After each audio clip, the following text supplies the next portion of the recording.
এই পরিবেশ, সুন্দর পরিবেশ পরিস্থিতি নষ্ট করে নয়, আমাদের উচিত হবে আল্লাহর পছন্দনীয় প্রিয় আমলটিকে আল্লাহর নিকটে আরো প্রিয়তর করতে ঈদের সালাত সাল্লামের আদর্শিত পন্থায় খুতবা শুনে সেই কাজে যাওয়া। এবারে আমি আপনাদের যেটা বলতে যাচ্ছি, আজকের এই দিন গুরুত্বপূর্ণ এই দিন। এই দিনে আমাদের কি কি করণীয় থাকছে? সকাল সকাল আমরা সুন্নতে মুআক্কাদা সালাত আদায় করলাম, খুতবা শুনছি, এবং এরপরে আজকের এই দিনের গুরুত্বপূর্ণ আমল পশু জবাই করব। এছাড়াও এই গুরুত্বপূর্ণ দিনে আমাদের প্রত্যেক মুমিন মুসলমানদের উচিত হবে একে অপরের সাক্ষাৎকারে এই ঈদের আনন্দকে ভাগ করে নেওয়ার জন্য, একে অপরে আনন্দ মেখে নেওয়ার জন্য সাহাবায়ে কিরামদের ভাষায় একে অপরকে ঈদের প্রীতি শুভেচ্ছা জ্ঞাপন করতে হবে। তবে সে শুভেচ্ছা জ্ঞাপনের পন্থা হতে হবে সাহাবায়ে কিরামদের ভাষায়। আমরা বর্তমান সময়ে দেখতে পাচ্ছি আমাদের ইসলামী শরীয়তি ভাষা আমাদের জানা নেই।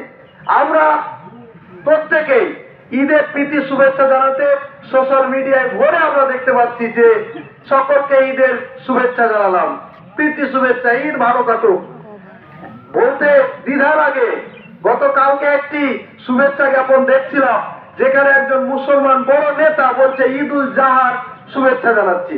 ওই ঈদুল আজহাটা উচ্চারণ করতে পারে না। আমরা এমন লোককে নেতা বানিয়ে রাখি, নিজেরা তো জানি না, আমাদের নেতারাও জানে না। সাহাবায়ে কেরামরা একে অপরকে এই আনন্দের দিনে বুকে কাছে টেনে নিতেন এবং বলতেন তাকাব্বালাল্লাহু মিন্না ওয়া মিনকুম আস-সালিহুল আমাল। এই গুরুত্বপূর্ণ দিনে এই বাক্য ব্যবহার করতেন, তাকাব্বালাল্লাহু মিন্না ওয়া মিনকুম, আমার পক্ষ থেকে, আমাদের পক্ষ থেকে, এবং তোমার বা তোমাদের পক্ষ থেকে মহান আল্লাহর নিকটে এই দোয়াতে একে অপরকে এই বাক্য বলে কোলাকুলি করে আমাদের, এবং এই দিনে খুব বেশি বেশি আল্লাহু আকবার, আল্লাহু আকবার, লা ইলাহা ইল্লাল্লাহু, আল্লাহু আকবার, আল্লাহু আকবার, ওয়ালিল্লাহিল হামদ, এই তাকবীর পাঠ করতে হবে। তাকবীর মুখস্থ না থাকলে আল্লাহু আকবার ছাড়া বলতে হবে, লা ইলাহা ইল্লাল্লাহ বলতে হবে।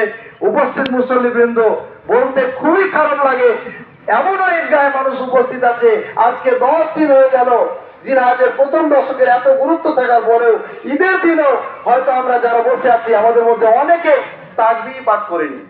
চেন্নাই, কেরালা, দুবাই, কাতার, অনেক দূর থেকে কাজে থেকে বাড়ি এলাম ঈদের নামাজের জন্য, অথচ কেউ তাকবীরই পাঠ করেনি। আমি অনুরোধ করবো নেকি আশায় আল্লাহর সন্তুষ্টি অর্জনের সাথে আমার সাথে একবার জোরে চিৎকার করে এ তাকবীর আপনারা পাঠ করুন, সকলের নেকি হবে।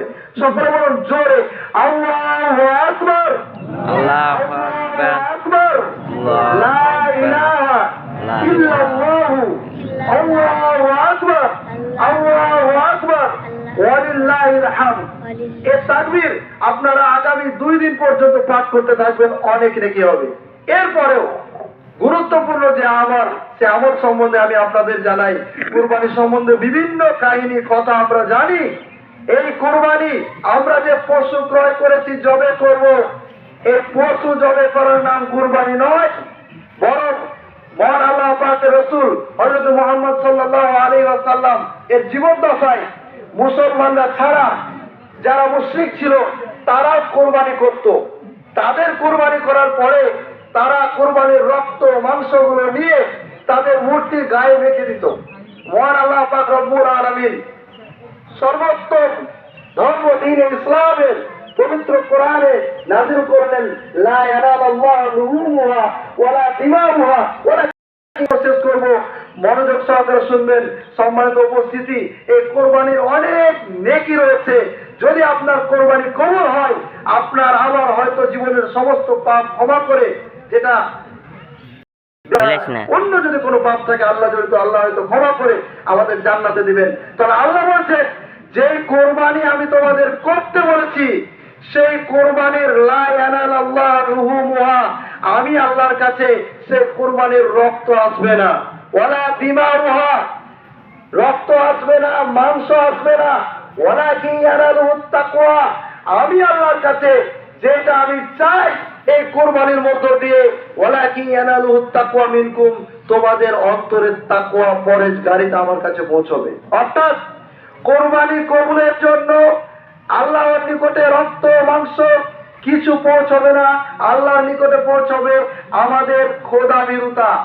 যে খোদাভীরুতা অর্জন করতে পেরেছে, আল্লাহর ভয়ে যে পশু জবাই করে, হযরত ইব্রাহিম আলাইহিস সালাম যেমন আল্লাহর ওয়াদা, আল্লাহর আদেশ মানতে গিয়ে নিজের ছেলেকে জবাই করতে দ্বিধাবোধ করেননি, নিজের উপস্থিত হয়েছিলেন মিনায়।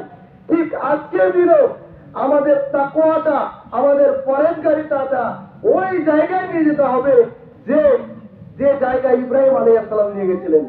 যে আল্লাহ আমাদের আদেশ করেছেন পশু কুরবানি করতে, তাই করছি। যদি আল্লাহ আদেশ করতেন আমার ছেলেকে জবাই করতে, তবে আমরা করতে দ্বিধাবোধ করতাম না। রাসূলুল্লাহ সাল্লাল্লাহু আলাইহি ওয়াসাল্লামের ভাষায় আমরা জানতে পারি আল্লাহকে ভয় করা পবিত্র কোরআনের বিভিন্ন জায়গায় এসেছে। আল্লাহ পাক রব্বুল আলামিন বলেন, ইয়া আইয়ুহাল্লাযীনা আমানুত্তাকুল্লাহ হাক্কা তুকাতিহি ওয়া লা তামুতুন্না ইল্লা ওয়া আনতুম মুসলিমুন।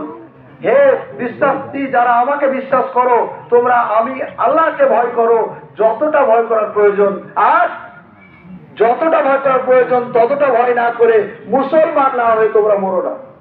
আল্লাহ পাক রব্বুল আলামিন কোরআনের বিভিন্ন জায়গায় তাকে ভয় করার ব্যাপারে আয়াত দিয়েছেন। অতএব আমাদের উচিত হবে সব মহান আল্লাহকে অন্তর থেকে ভয় করা। আর দ্বিতীয় আরেকটি কাজ হবে আল্লাহ রসুলকে ভালোবাসা।